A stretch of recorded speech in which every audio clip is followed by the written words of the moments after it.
శ్రీమాత్రే నమః. ఈరోజు ఈ వీడియోలో మనం 2024 మార్చి 3 ఆదివారం కుంభరాశి ఫలితాలను చూద్దాం. మీరు ఇలాగే ప్రతిరోజు కుంభరాశి ఫలితాలను తెలుసుకోవాలి అనుకుంటే మన ఛానల్ని సబ్స్క్రైబ్ చేసుకోండి. అలాగే ఈ వీడియోని ఒక లైక్ చేయండి. మీ ఫ్రెండ్స్ అండ్ ఫ్యామిలీ మెంబర్స్కి షేర్ చేయండి.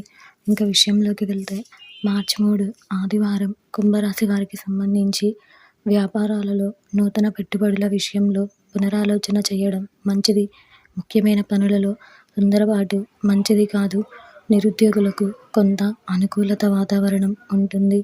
దైవ సేవా కార్యక్రమాలకు ధన వ్యయం చేస్తారు. చిన్ననాటి మిత్రులతో వినోద కార్యక్రమాల్లో పాల్గొంటారు. ఈరోజు మీకు కలిసి వచ్చే సంఖ్య 4. ఈరోజు మీకు కలిసి వచ్చే రంగు గోధుమ రంగు మరియు బూడిద రంగును ధరిస్తే మంచి శుభ ఫలితాలను పొందగలుగుతారు. ఈరోజు మీకు ఈశాన్య దిక్కు ప్రయాణాలు అంత మంచివి కావు.